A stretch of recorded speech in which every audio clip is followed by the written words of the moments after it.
हर किसी का कोई ना कोई ड्रीम ज़रूर रहता है जिसे वो हमेशा अचीव करना चाहता है। और इसी तरह मेरा भी एक सपना था कि दोस्तों के साथ पहाड़ों में या जंगलों में नाइट स्टे करना।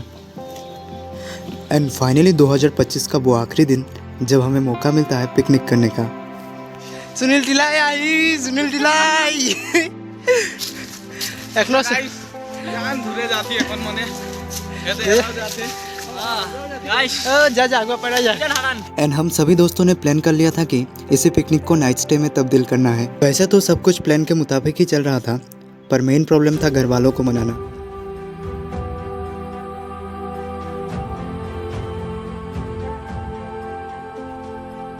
क्योंकि पिकनिक के लिए तो ओपन परमिशन था, पर नाइट स्टे वो भी पहाड़ों में, इसमें थोड़ा सा दिक्कत था। दोस्तों धीरे धीरे अंधेरा छा रहा है और मेरे जो पसीना छूट रहा है चलते चलते, और शायद रात को हम वीडियो कर भी सकेंगे या नहीं पता नहीं, चार्ज नहीं है पता नहीं पर हमने भी निश्चय कर लिया था कि इस बार न्यू ईयर हम पहाड़ में ही मनाएंगे। फाइनली किसी तरह घर वालों को मनाकर हम पहाड़ पर चढ़ाई शुरू कर देते हैं।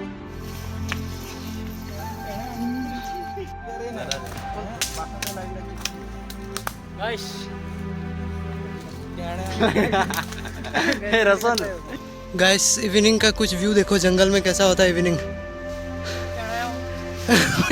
ये कौन सा जानवर था? हे भगवान टेढ़ा। शाम के 4 बजे से हमारा ट्रैकिंग शुरू हो जाता है और पहाड़ चढ़ते चढ़ते और हमारे टेंट तक पहुंचते पहुंचते लगभग शाम के 7 बज जाते हैं। फाइनली हम पहुंच गए पहाड़ पर और ये रहा हमारा वैली का व्यू यहाँ से, और ये रहा चंद्रमा और ये सारे दोस्त। अभी एक कैंप है, यहाँ पे हम लोग नाइट स्टे करेंगे। फाइनली हम इंसानी बस्ती से काफ़ी दूर आ चुके थे। लकीली हमें टेंट के पास ही पानी का जुगाड़ मिल जाता है।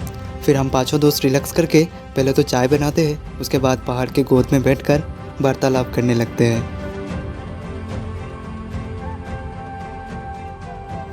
धीरे धीरे रात ज़्यादा होने लगे तो हमने भी खाना बनाना शुरू कर दिया। पहाड़ की ऊंचाई में टेंट घर में हम लोग खाना खा रहे हैं रात 11 बजे। कुछ देर बाद ही दुनिया खत्म होने वाला है। ओए दुनिया खत्म हो जाएगा ना। और इसी बीच मैंने और मेरे दोस्त सागर ने जंगल से एक अजीब सा आवाज़ भी सुना, जो कि किसी जानवर का तो बिल्कुल भी नहीं था। फिर रात के 11 बजे के आसपास हमने अपना डिनर किया और वही टेंट के बाहर पहाड़ के गोद में सभी कंबल ओढ़कर बातें करने लगे। और यूं ही बात करते करते हमें पता ही नहीं चला कि कब रात के 2 बजने को आ चला। फिर हम टेंट में वापस जाकर सोने का प्रयास करने लगते हैं और कुछ ही देर बाद सुबह भी हो जाता है। किसी को नींद आता है तो कोई सो ही नहीं पाया। सुबह उठा तो देखा चारों तरफ कोहरा से भरा हुआ था।